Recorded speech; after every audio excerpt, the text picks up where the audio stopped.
Hi friends, मैं अंकित sir अपने YouTube channel अंकित lecture में आप सभी का बहुत बहुत स्वागत करता हूं। तो फ्रेंड्स, मैं आप सभी को पढ़ा रहा हूं बीए फर्स्ट ईयर का सेकेंड लेसन पृथ्वी की उत्पत्ति, जिसमें दोस्तों मैंने इमैनुअल कांट की वायब्रास परिकल्पना को बताया, लाप्लास की निहारिका को परिकल्पना को बताया।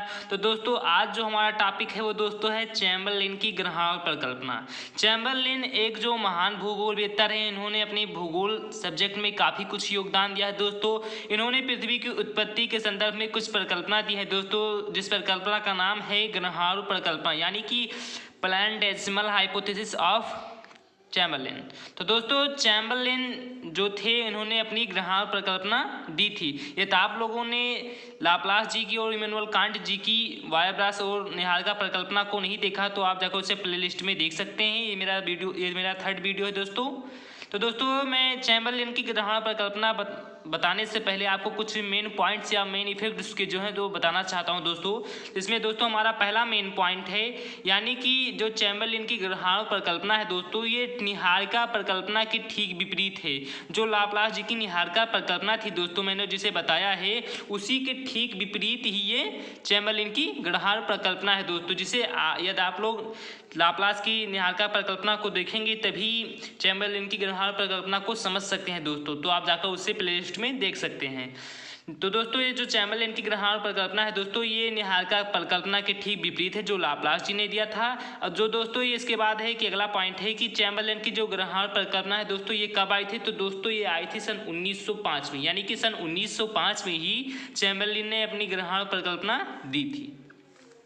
इसी के साथ दोस्तों हमारा अगला पॉइंट है कि इससे यानी कि चैम्बरलेन की ग्रहाण परिकल्पना से आखिर हमें क्या क्या ज्ञानार्जन हुआ या क्या क्या अनुभव इससे मिले। तो दोस्तों सभी जितने साइंटिस्ट हैं उन सभी ने तो पृथ्वी की उत्पत्ति के बारे में बताया, लेकिन जो चैम्बरलेन की ग्रहाण परिकल्पना थी दोस्तों, इन्होंने पृथ्वी की उत्पत्ति के साथ साथ उसकी बनावट भी बता डाली कि आखिर में उसकी पृथ्वी की बनावट भी कैसे होती है, तथा इसके साथ साथ वायुमंडल, महासागरों व महाद्वीपों की भी रचना इन्होंने अपनी इस ग्रहाण परिकल्पना के द्वारा कर दी, जिसे दोस्तों मैं आगे आपको ये परिकल्पना भी बताने वाला हूँ।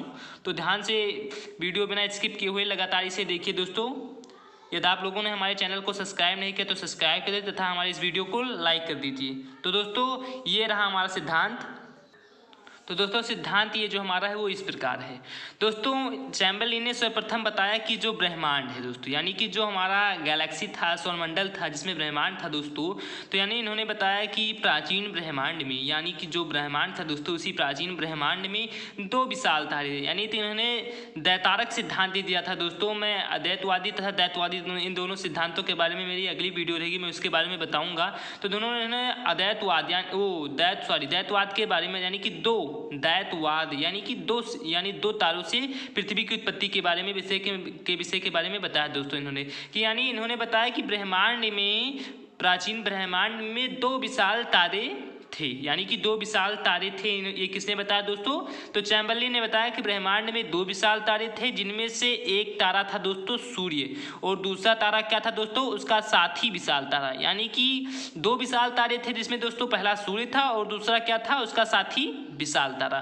दोस्तों उस समय सूर्य कैसा था जब ये दो विशाल तारे थे? तो दोस्तों उस समय सूर्य ना ही गर्म था और ना ही गैसपूर्ण था। उस समय दोस्तों सूर्य कैसा था? उस समय सूर्य जो था वो ठोस था, चक्राकार था, वो शीतल था, यानी कि वो सॉलिड था, मूवेबल था, और जो है कोल्ड था। यानी कि कह सकते हैं कि उसका वो जो सूर्य था वो ठोस था, चक्राकार था, शीतल था, ना कि आज की भांति तप्त हुआ गैसपूर्ण था।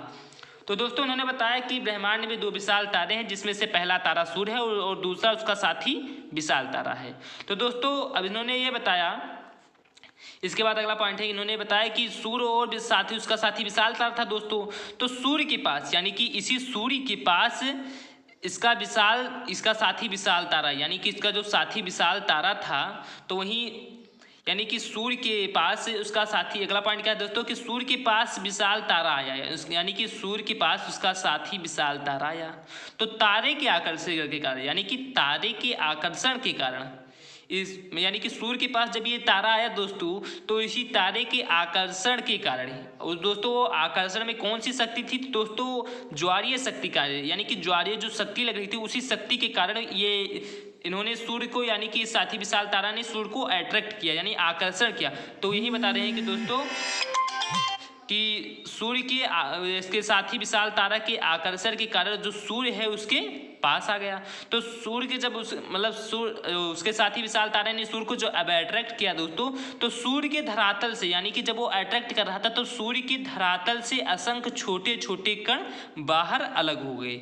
यानी कि जब उसका साथी विशाल तारा सूर्य के पास गया तो सूर्य के धरातल से इतना ज़्यादा उन्होंने अट्रैक्ट किया एक दूसरे को कि सूर्य के धरातल से असंख्य छोटे छोटे कण बाहर अलग हो गए, जिससे वो सूर्य से अलग आ गए यानी कि बाहर आ गए। तो दोस्तों उसके बाद में क्या हुआ कि बाहर बिखरे हुए कणों को यानी जो बाहर बिखरे हुए कण थे दोस्तों, यानी कि जो सूर्य से बाहर टूट कर आए हुए कण थे, उन कणों को क्या कहा गया दोस्तों, ग्रहाणु तथा प्लानेटिस्मल कहा गया। यानी कि वो जो बिखरे हुए कण थे उन्हीं को दोस्तों ग्रहाणु तथा प्लानेटिस्मल कहा गया। ये दोस्तों काफ़ी पॉइंट है, इस पॉइंट को थोड़ा देख लीजिएगा, नोट कर लीजिएगा, काफ़ी इंपॉर्टेंट है कि बाहर बिखरे हुए कणों को यानी कि सूर्य से अट्रैक्ट के कारण बाहर आए हुए कणों को ही ग्रहाणु तथा प्लानेटिस्मल कहा गया। तो दोस्तों जो ये बिखरे हुए कण थे इनमें कुछ अपेक्षाकृत कुछ बड़े भी कण थे, यानी कि कुछ अब जैसे बिखरे कण है दोस्तों तो भैया बिखरे ग्रहाणु है, तो दोस्तों जो प्लानेटिस्मल हैं दोस्तों तो उनमें से कुछ प्लानेटिस्मल बड़े भी हैं और कुछ छोटे भी हैं, तो उनमें से कुछ बड़े भी थे। अंततः जो बड़े ग्रहाणु थे वो दोस्तों क्या बने, तो अंततः वो बने दोस्तों भावी ग्रहों यानी कि भावी मतलब भविष्य में भावी ग्रहों के निर्माण का केंद्र यानी भविष्य में बनने वाले ग्रहों के निर्माण का केंद्र यानी कि उसका न्यूक्लियस बने। कह सकते हैं कि नाभिक, यानी कि कोई ग्रह बनेगा भविष्य में उसका वो क्या बने, नाभिक बने। यानी कि अभी जैसे कोई बच्चा जन्म लेकर वयस्क बनता है तो दोस्तों अभी वो बच्चे बने हैं, तो वही कह रहा है कि भावी ग्रहों के निर्माण का केंद्र भाग यानी कि भविष्य में आने वाले या भविष्य में बनने वाले ग्रह का एक छोटा सा अंश बने यानी कि उसका केंद्र भाग बने दोस्तों। तो जो बड़े ग्रहाणु थे, जो ये बड़े ग्रहाणु नहीं थे दोस्तों, मैंने बताया कि इसमें से अपेक्षा कुछ बड़े भी थे, तो उन्हीं बड़े ग्रहाणु के चारों ओर जो छोटे छोटे ग्रहाणु थे वो छोटे छोटे ग्रहाणु आपस में मिलकर बृहद रूप धारण कर लिया। यानी कि जो बड़े ग्रहाणु थे दोस्तों उन्हीं के आसपास जो छोटे छोटे ग्रहाणु थे वो आपस में मिलकर एक बहुत बड़ा रूप ले लिया तथा उस बड़े ग्रहाणु के चारों ओर क्या चक्कर लगाना स्टार्ट कर दिया। यानी कि उसे जो बड़ा ग्रहाणु था दोस्तों उसके चारों ओर क्या लगाना स्टार्ट कर दिया, चक्कर लगाना प्रारंभ कर दिया उसके चारों ओर।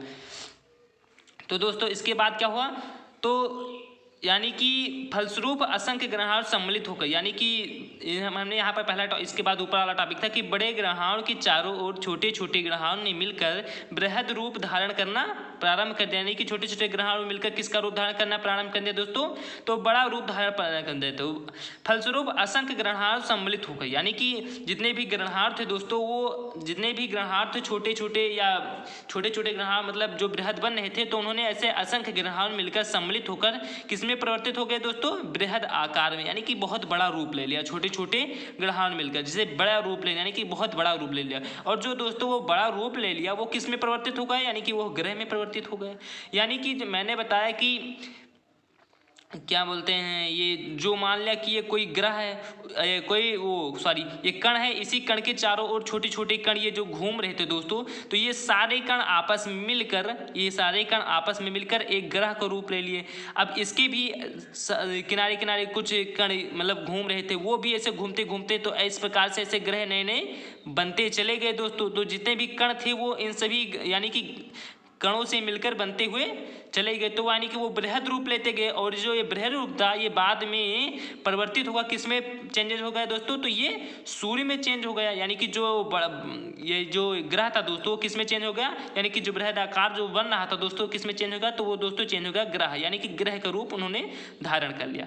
इसके बाद दोस्तों क्या है कि जो यानी कि सूर्य जो था, यानी कि जो जिससे छोटे छोटे कण निकले थे, जो मूल पिंड या मौलिक सूर्य तारा था, वो दोस्तों किस में चेंज हो गया, ये वर्तमान सूर्य में। यानी कि ये कहा जा सकता है कि जो सूर्य से निकले हुए कण थे उनसे तो ग्रहों की निर्माण हुई और जो मौलिक या मूल सूर्य था दोस्तों उससे वर्तमान सूर्य का निर्माण हुआ।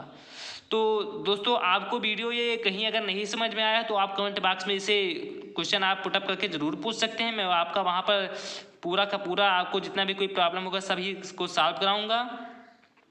और दोस्तों यदि आपको कोई वीडियो ज़्यादा इंपॉर्टेंट हो अपनी पढ़ाई से रिलेटेड तो खासकर उसे कमेंट बॉक्स में लिख दीजिए, मैं उस पर भी वीडियो बना दूंगा। आप हमारे चैनल को लाइक, सब्सक्राइब तथा सपोर्टेड करते रहें। मिलते हैं अगले वीडियो में। जय हिंद।